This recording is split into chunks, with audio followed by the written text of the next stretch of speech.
esta cuarentena, esta pandemia, también en la economía marplatense. Tomamos contacto con Eugenio Activi Pascuale. Bienvenido, ¿cómo estás? ¿Qué tal? ¿Cómo estás, Martín? Bueno, ustedes diariamente también hacen un informe sociolaboral a cargo de la Universidad Nacional de Mar del Plata y me imagino que en el marco de esta pandemia se pueden dar otros números. Sí, nosotros elaboramos el informe correspondiente a marzo, que sacamos desde el Grupo Estudios del Trabajo, de la Facultad de Ciencias Económicas y Sociales, y sí, lo que hicimos fue, bueno, configurar la estructura ocupacional de Mar del Plata, cómo sería la del primer trimestre de 2020, teniendo en cuenta la estructura ocupacional del primer trimestre de 2019, porque los datos del primer trimestre de 2020 no están, en realidad se terminaron de relevar, se han cortado por la cuarentena el relevamiento, pero están publicados dentro de 2 o 3 meses. Entonces, en base a esa estructura ocupacional, dividimos a la población ocupada en informales y formales de acuerdo a la clasificación de OIT, de la Organización Internacional del Trabajo, y a partir de ahí, bueno, tratamos de mostrar qué grupos y categorías, grandes categorías ocupacionales estarían afectadas o estarían siendo beneficiadas, mejor dicho, por estos programas que ha lanzado el gobierno y qué parte de la población ocupada quedaría por fuera de estos programas y que, bueno, se vienen barajando algunos reclamos por parte de distintos sectores que son muy justos porque, bueno, ciertas categorías que están dentro del empleo informal, lo que sería según la OIT el servicio doméstico, empleadores y cuentapropistas informales, los asalariados no registrados, que en Mar del Plata son el 56,6% de todos los ocupados, son alrededor de 155.000 personas. En esos les recae el ingreso familiar de emergencia de 10.000 pesos si es que cumplen con los requisitos que no tienen algún miembro del grupo familiar dentro de los trabajos formales y dentro de otros requisitos más, para simplificarlo. Ahí estamos viendo, Eugenio, una placa que se desprende del extenso trabajo que ustedes han hecho, que está publicado, por supuesto, en la página de la Universidad Nacional, donde en parte está lo que vos estás explicando en este momento, ¿no? Y lo que más preocupa es ese sector informal que realmente es muy alto en la ciudad de Mar del Plata. Realmente es muy alto y ha crecido mucho en los últimos 4 años. Nosotros en distintos trabajos que hemos hecho, algunos están próximos a ser publicados en revistas y un libro que también hemos terminado. Bueno, los datos demuestran lo que veníamos informando en los distintos sociolaborales que hacemos, que miembros del hogar, de los grupos poblacionales de menores ingresos, otros miembros del hogar que no trabajaban, principalmente mujeres de edades centrales, ingresaron al mercado de trabajo realizando alguna actividad precaria o por cuenta propia.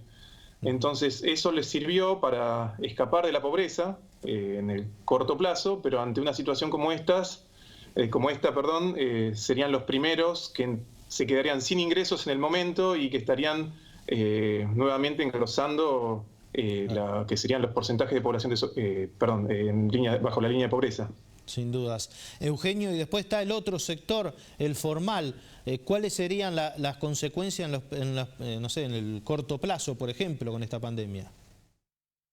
Bueno, ahí lo que tenemos justamente es un grupo muy heterogéneo, porque hay asalariados registrados, como es el caso, bueno, de quien les está hablando en este momento, que puede tener la posibilidad de seguir trabajando desde la casa, con todas las dificultades que puede acarrear combinar cuidado de niños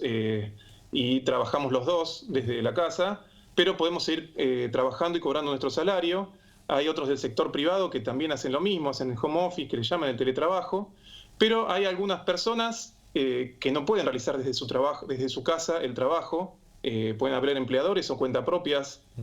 profesionales, alguien que realiza una tarea profesional y que no puede estar realizándolas desde su casa, o algún oficio que esté registrado y que cumpla parte de este empleo formal, no puede estar realizando tareas de construcción desde el hogar.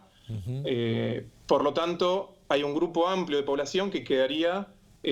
sin trabajo. Ahí estarían algunas de estas medidas, estos programas tratando de cubrir cierto sector, pero los monotributistas C en adelante, y como también los autónomos y los que estarían dentro de los responsables inscriptos, quedaron por fuera de estas medidas, de estos programas, y por lo tanto, en el corto plazo van a haber situaciones de que se quedan sin ingresos para su familia y de poder sostener su trabajo a futuro. Se han ido desarrollando otras medidas que ahora recientemente ustedes nombraron a nivel local, distintas medidas de tratar de prorrogar o trasladar las fechas de vencimiento de distintos servicios, distintos impuestos, pero todavía que se corten los ingresos mensuales es un problema para gran parte de la población. Seguramente distintos rubros no van a estar afectados, ojalá que no, pero pensando en lo que será la salida de la cuarentena, que seguramente lo harán de manera gradual. Pienso en los centros comerciales, en las calles como Güemes, San Juan, que hoy por hoy están por supuesto inactivas, los trabajadores del volante como son los taxistas, que también tienen por supuesto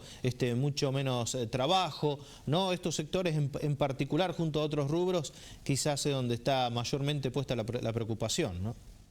Sí, sin lugar a dudas, que me decía, a mí me tocó justo antes de que sea la cuarentena obligatoria, que todavía algunos nos movilizamos al trabajo, me tocó que un día no tenía cómo volver a casa, conseguí un taxi, me decía, me salvaste el día, y ya se venía antes de la cuarentena obligatoria, y realmente lo que ellos en carne propia lo están viviendo ellos, lo que es no tener ingresos, no tener la posibilidad de salir a trabajar, y justamente lo que vos comentabas de la salida progresiva de la cuarentena, para no tirar por la borda todo lo que se vino haciendo, va a tener que ser así, lamentablemente. Nosotros tenemos en claro de que lo correcto para salvaguardar la salud de la población, la vida de la población, era tomar una medida como estas, y ahora, será cuestión de ir haciendo de manera progresiva, pero siempre y cuando no se vea afectado las fuentes de trabajo de la población. Es un dilema muy complicado por resolver por parte del Estado, pero va a tener que una fuerte presencia del Estado esta salida, porque sin lugar a dudas, si no, va a haber el bienestar de la población se va a ver perjudicado. Eugenio, gracias por esta comunicación y por traernos estos números de Mar del Plata. No, gracias a ustedes. Eugenio Actis Di Pasquale, quien es docente, investigador de la Universidad Nacional de Mar del Plata, dando un panorama